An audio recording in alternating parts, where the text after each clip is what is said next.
नमस्कार, आदाब, सत श्री अकाल। मैं हूं देवेंद्र मिश्रा और डीएनए न्यूज़ में आपका स्वागत है। धमतरी का सबसे पसंदीदा और भरोसेमंद चैनल डीएनए आपके लिए लेकर आता है खबरों का गुलदस्ता।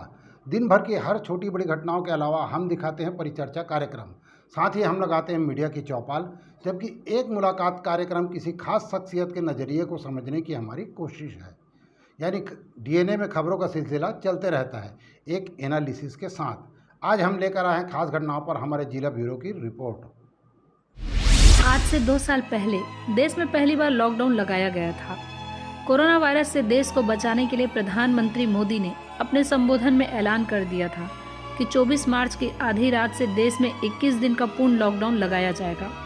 पहली बार जब लॉकडाउन का ऐलान किया गया तो ऐसा लगा कि शायद 21 दिनों में देश कोरोना पर विजय हासिल कर लेगा और जीवन फिर से सामान्य हो जाएगा। हालांकि महामारी को 2 साल पूरे हो गए हैं, फिर भी पहले की तरह सब सामान्य नहीं हो पाया है।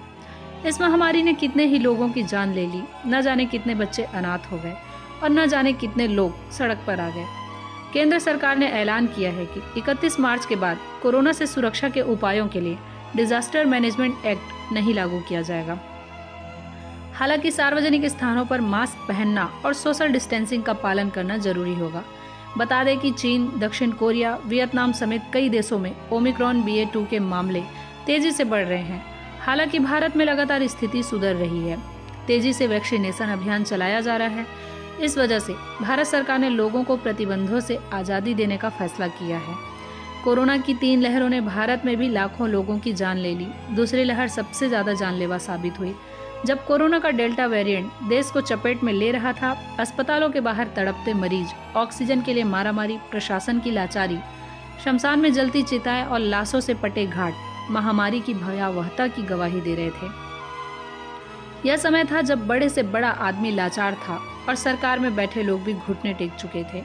पहली लहर की शुरुआत 3 मार्च 2020 से हुई थी और 16 सितंबर 2020 को पीक पर पहुंची थी। यानी इस लहर को पीक पर पहुंचने में करीब 200 दिन का समय लग गया। इसी लहर में सबसे ज्यादा पलायन हुआ। इस शहर में दूसरी लहर के मुकाबले मौतें कम हुई, लेकिन लोगों के सामने रोजगार का बड़ा संकट खड़ा हो गया। न जाने कितने ही लोग परिवार के साथ बोरिया बिस्तर समेटकर पैदल ही सड़कों पर निकल पड़े।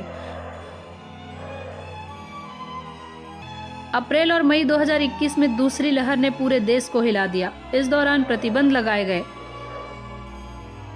लेकिन कुछ छूट भी दी गई, जिससे आर्थिक गतिविधियां चलती रहे। इसका पीक अगस्त में ही आ गया। हालांकि इस लहर में संक्रमण दर सबसे ज्यादा थी और सबसे ज्यादा मौतें भी दूसरी लहर में ही हुई। पहली लहर जहां शहरों में ही तबाही मचा रही थी, वहीं दूसरी लहर में गाँव में भी बड़ी संख्या में लोगों ने जान गंवा दी। इस साल 2021 के आखिरी में एक नया वेरिएंट ओमिक्रॉन तीसरी लहर की वजह बना। हालांकि इस लहर में रिकवरी रेट ज्यादा थी और लोगों की मौतें ही कम हो रही थी।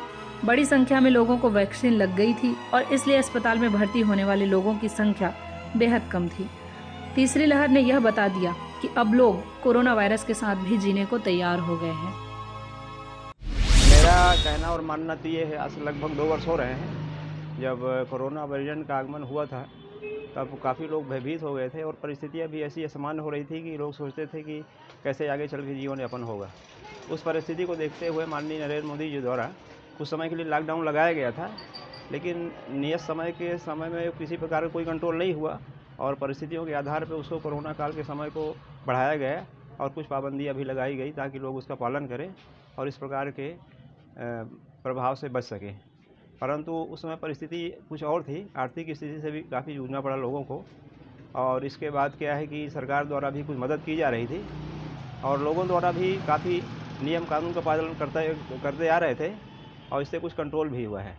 इसी प्रकार से कुछ अभी भी ऐसा कोरोना का आगमन हुआ है तो उसमें भी लोग काफ़ी भयभीत थे, लेकिन पहले की परिस्थिति के अनुसार सभी लोग कम भयभीत हैं, क्योंकि जितनी चेतावनी शासन द्वारा दी जा रही थी वो सभी गाइडलाइन का पालन कर रहे थे।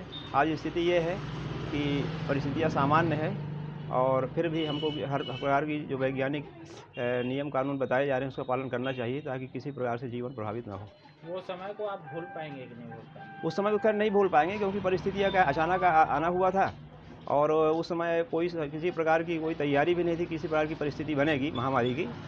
और आज काफ़ी लोग उसे भूल नहीं सकते हैं, लेकिन भविष्य में ऐसा अनुमान लगाया जा रहा है कि लोग काफ़ी सजग हो चुके हैं और इस प्रकार से उसके नियम का पालन करते हुए अपने जीवन को व्यस्तता रखेंगे और आगे चल के उनका जन सामान्य रहेगा। देश के यशस्वी प्रधानमंत्री और जो एक निर्णय लेने की क्षमता रखते हैं, ऐसा प्रधानमंत्री हमारे देश को प्राप्त हुआ है और उनके निर्णय से देश के कई जवानों ने, कई लोगों ने अपनी जान बचाई, कई माता पिता ने अपने पुत्रों को नहीं खोया, क्योंकि ऐसी क्षमता हमारे देश के प्रधानमंत्री में थी जिन्होंने लॉकडाउन का एक कड़ा डिसीजन लेकर के पूरे देश में लॉकडाउन आज से 2 साल पहले लगाया था। और उस लॉकडाउन में आप देखोगे पहले लॉकडाउन को हम लोग को 40 से 45 दिन का लॉकडाउन था, उसके बाद फिर दूसरा लॉकडाउन लगा और दूसरे लॉकडाउन में हमने भी अपने मोहल्ले से, अपने वार्ड से, अपने शहर से कई जवान मौतें देखी हैं। 18 साल, 20 साल, 25 साल के कई लोगों को हमने खोया है। बहुत दुख का क्षण था, पर उन विपरीत परिस्थितियों से भी हमने लॉकडाउन से निकला और उसके बाद अभी हमने तीसरा लॉकडाउन देखा और आज हम एक सामान्य जनजीवन की ओर आगे बढ़ चुके हैं। पर लॉकडाउन से अनेक प्रकार की चीज़ों को हमको सीखने का अवसर मिला, कई सारी चीज़ों को हमको जानने का अवसर मिला और एक अच्छा नेतृत्व माननीय नरेंद्र मोदी जी का हमको देखने मिला, जिन्होंने एक कड़ा डिसीजन लेकर जो देश की अर्थव्यवस्था थी उसको भी संभाला। साथ ही साथ में आप देखेंगे अन्य स्टेट में या राज्यों में जहां लॉकडाउन भारत के बाहर आप गए होंगे, अमेरिका हो चाहे चीन हो, वहां पर रूस हो, अनेकों मौत हुई, पर उनकी तुलना में इतनी बड़ी आबादी भारत की होने के बाद 135 करोड़ की आबादी होने के बाद भी हमने बहुत कुछ बचाया है और बहुत कुछ संभाला है। इसके लिए मैं माननीय नरेंद्र मोदी जी को बहुत बहुत धन्यवाद देता हूं और साधुवाद करता हूं कि उन्होंने इतना अच्छा और कड़ा डिसीजन लिया। देखिए, लॉकडाउन एक सेकंड यहाँ कोविड कोरोना काल में 2 साल हमने एक बुरा स्थिति को महसूस किया है और बुरा स्थिति में कोरोना काल में हमने बहुत सारे अपनों को खोए हैं, बहुत सारे मित्र और बहुत सारे ऐसे घर के परिवार जिन्होंने अपने चिराग और ऐसे जो महामारी के समय में जो बाहर में रहते थे उन लोग बाहर में ही फंस गए थे और वो गरीब तत्व के लोग को भी बहुत सारी दिक्कत का सामना करना पड़ा क्योंकि अपने भी बहुत बेघर हो गए। और ऐसा कोरोना काल में ऐसा ना हो, यही कामना करते हैं और ऐसी इस टाइप का महामारी विकसित ऐसा पैदा ना हो, इसके महामारी का हम दूर करने की कोशिश करेंगे। महामारी पूरे विश्व में फैली थी, इसमें बहुत सारे लोग अपने धमतरी के अच्छे लोग जो समाज के लिए अनुकरणीय काम करते थे, वो लोग चल दिए साथ छोड़ के।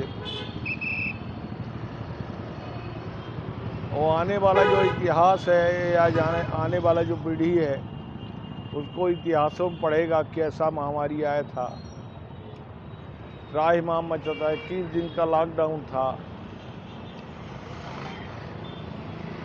इतनी बड़ी विभीषिका, कई परिवार तो ऐसे है कि घर से 5-5 लोग मर गए।